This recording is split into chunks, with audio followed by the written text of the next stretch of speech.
Okay, y'all, warning. In this video, I say you do not have to remove the wheel speed sensor. You absolutely do. So just a little pre-warning, make sure you remove the wheel speed sensor. I'm just at that step now.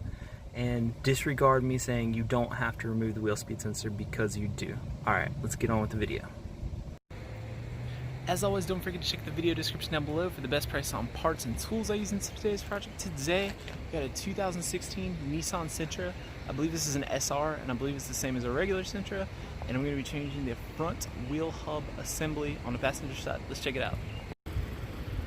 The symptoms I had going on for this car today was it had play in the wheel, and when we would drive it and turn, you'd hear a little bit of a grinding coming from this wheel. So what you'll do is jack up your car, and if you want to check for play, take your bottom hand on the bottom part of the tire, your top hand on the top part of that tire, and then you're going to make a motion, a rocking motion. Should be super tight and no play. This one, it's got a little bit of play in it, and it's making that noise, so we're going to replace it. And it's a wheel hub assembly. It's not one you have to take the machine shop and have them press it in and out. So let's do it. Okay, first thing we're going to do, I'm going to take my side cutters, and I'm going to take this cotter key, and we're going to bend them. We're going to pull your cotter key out, and then I'm going to use an impact and a 32. If you don't have an impact, what you'll want to do is once you've got your cotter key out, you will pop your little cap off, put your wheel back on, take a big breaker bar, lower the car back onto the wheel with the lug nuts on, and then that'll hold this for you so you don't have to hold it. And then take your breaker bar and lefty-loosey this nut off. I'm just gonna, hopefully my gun's gonna do it for me so I don't have to put the wheel back on.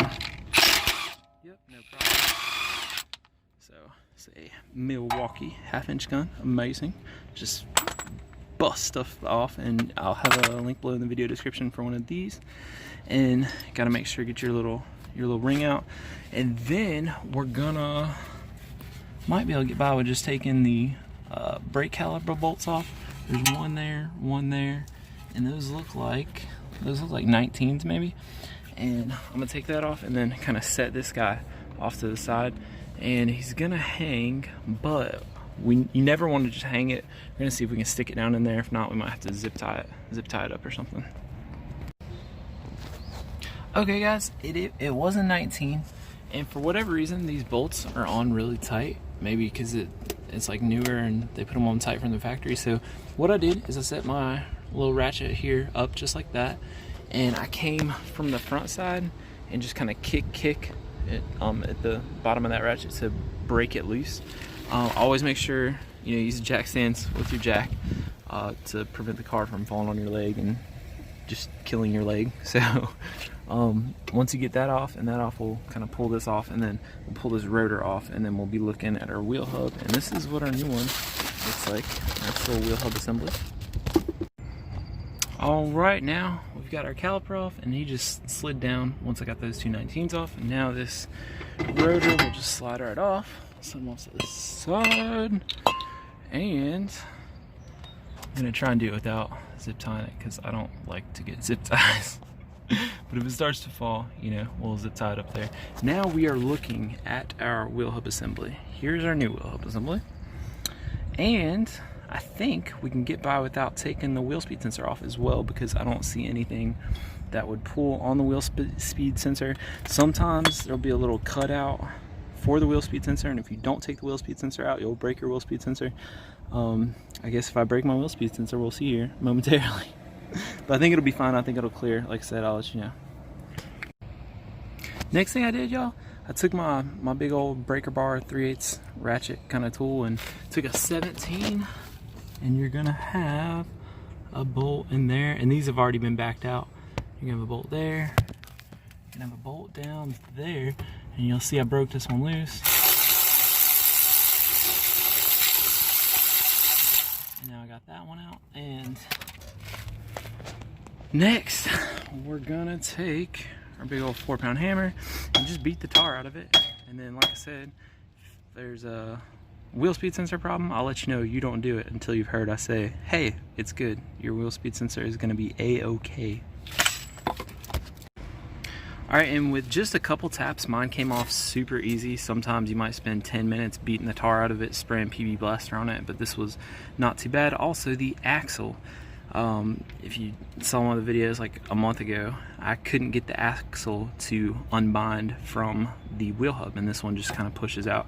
You can kind of push it out too if, for example, this bracket was getting in the way of my tool, and you can kind of just like, if you watch, I push it back, you see it moves. That'll kind of get the axle out of your way a little bit. Some cars, you gotta hop in and turn the wheel left or right to kind of fandangle around those bolts. This one, straight. I got to him pretty easy all the way around. So now, should just be able to pull this guy out. Ta-da! And that's it right there. And then we're gonna see our little thing there. Drop him, drop that, and gonna make sure nothing is stuck in here. Looks like our little back piece of our wheel bearing came out, which is no big deal because we're replacing it. You can see our little wheel speed sensor. He's a-okay, so should be fine to do that. If you're feeling extra precautious, you can always take a 10, pull that out. Problem I find a lot of times, even this one as new as it is, you can see it's got rust there and you'll break them trying to take them out. So that's why it's best probably just leave this one in. And now we're gonna put the new one in, and this is probably gonna conclude the video. Oh, make sure you remember the orientation of your thing. I don't even remember, but I have the video, so who cares? And yeah, putting everything back together, you're just gonna bolt it back up. Oh, torque on this axle nut. You can Google it. You know, I'm not supposed to say good and tight, but who cares? Good and tight should be good. You know, you got that lock thing there. For the sake of being political, my camera cut off and I don't edit, so I'm gonna live right where I left off. For the sake of being political, make sure that you Google your torque spec and torque the bolt on to ensure everything is right. So other than that, I'm trying to think, you're gonna put all that back on, you're gonna bolt that back up, you know, torque your lug nuts on just good and tight, whatever. Put all that back on. That is pretty much it, guys. There's nothing really particular that you're gonna run into. It's a pretty straightforward job. So that's gonna finish the video. Thanks for watching. See you next time. Alright guys, don't judge me. This video is just so close to 10 minutes. We're gonna keep on rolling because you know that means mid-roll and end-roll ads. So here we go. You can slap your little shield back on here, run your bolts through, kind of hold it on, and then we'll take our nice new shiny wheel hub assembly with the bearing. I believe it goes either way. Go ahead and slip them on there, and let's see. There we go. Look at that.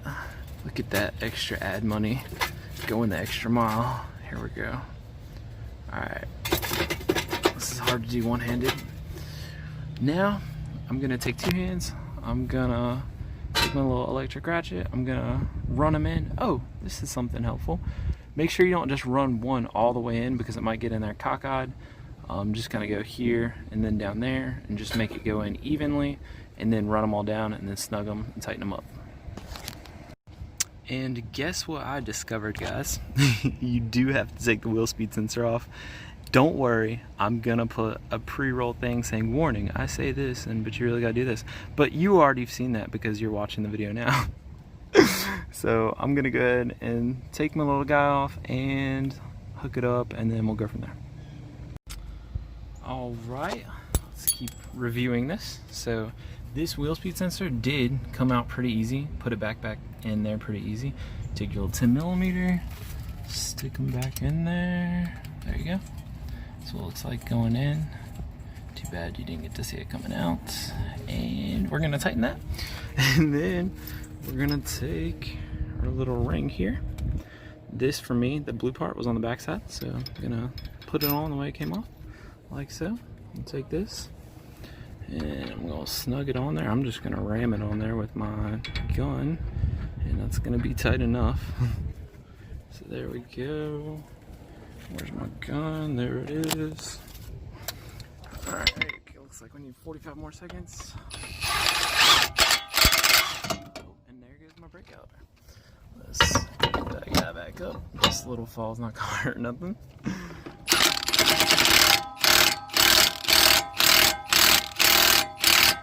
Looks good to me. We'll take our little cotter pin, and he came up through this way, and we're so close to minute 30. Just about 10 minutes. Alright, my little set of side cutters, gonna bend them back, boom, blah blah blah. We'll do that. Also, make sure you put your rotor back on, put your caliper back on, make sure everything's getting tight, and that is it. Thank you guys for watching, and see you next time.